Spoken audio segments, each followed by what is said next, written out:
మీ అందరికీ శుభాభివందనములు. యెహోవా మాట వినవలెను.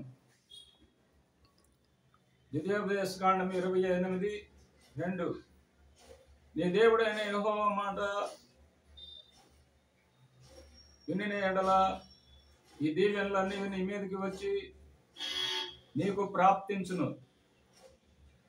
యెహోవా సెలవిచ్చిన మాటలు: 1. మీ పాప భారమును తొలగించుకొనుడి.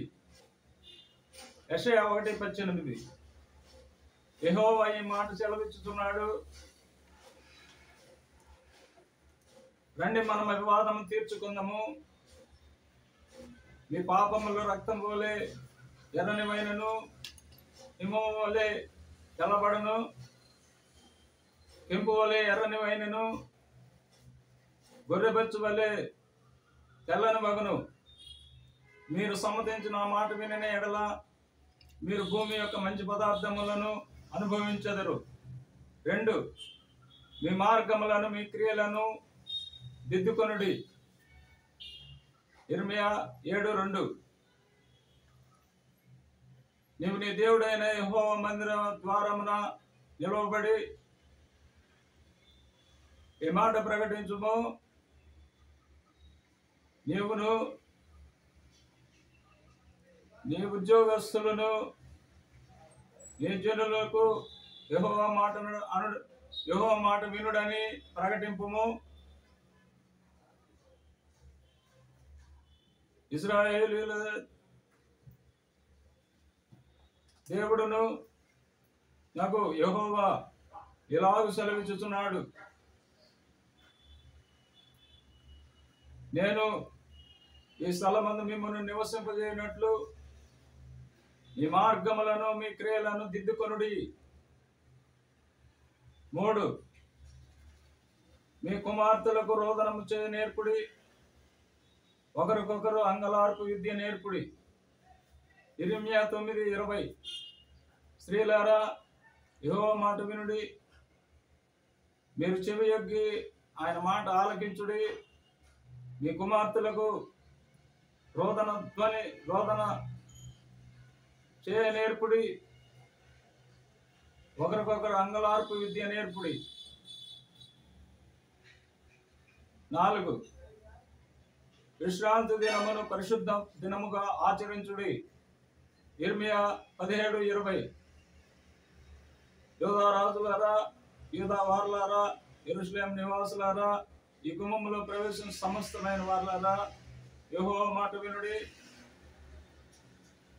యెహోవా ఇలాగ సెలవిస్తున్నాడు: మీ విషయమై జాగ్రత్త పడుడి. విశ్రాంతి దినమున ఏ బరువును మోయకుడి. యెరూషలేము గుమ్మముల నుండి ఏ బరువును తీసుకొని రాకుడి. విశ్రాంతి దినమున మీ ఇండ్లలో నుండి ఏ బరువును మోసుకొని పోకుడి. ఏ పనియు చేయకుడి. మీ పితరులకు ఆజ్ఞాపించినట్లు విశ్రాంతి దినమును ప్రతిష్ఠిత దినముగా ఎంచుకొనుడి. 5. నీతి న్యాయములను అనుసరించి నడుచుకొనుడి. ఇర్మియా 22:2. దావీదు సింహాసనం మందు కూర్చుండు యూదా రాజా, నీవును నీ ఉద్యోగస్తులను నీ జనులను ఈ గుమ్మంలో ప్రవేశించుండగా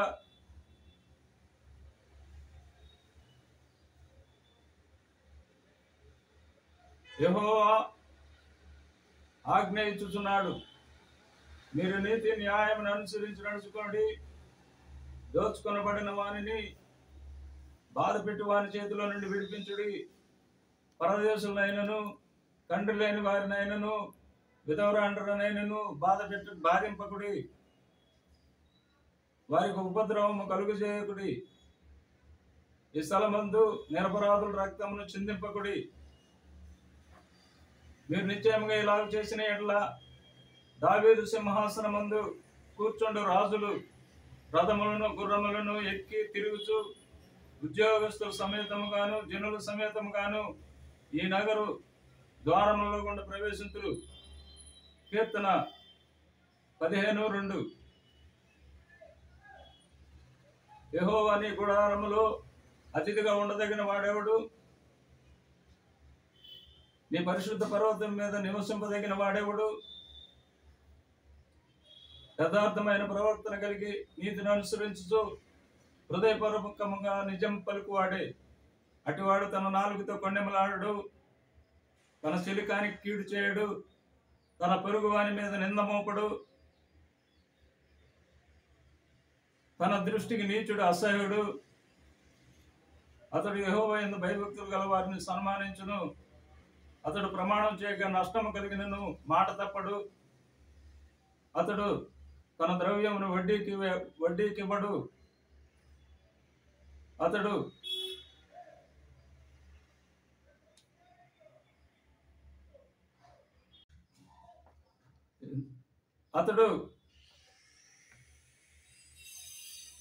నిరపరాధి చిరుపుడికై లంచం పుచ్చుకొనడు.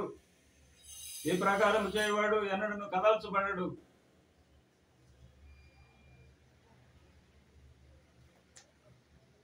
ప్రార్థన. మమ్మల్ని మిక్కిలిగా ప్రేమించిన మా ప్రియ పరలోకపు తండ్రి, జీవాధిపతి, జీవము కలిగిన తండ్రి, మీ పరిశుద్ధ బంగారు పాదములకు కృతజ్ఞత వందనములు, స్తుతులు, స్తోత్రము తండ్రి. మీ ఘనమైన మాటలు విని వారికి, వారి సంతానమునకు, వారి కుటుంబములకు, వారి సంఘములను నిండారులుగా దీవించి ఆశీర్వదించండి ప్రభువా. స్వస్థత లేని వారికి స్వస్థత, పెళ్లి కాని వారికి పెళ్లి, వివాహం కాని వారికి వివాహమును, సంతానం లేని వారికి సంతానము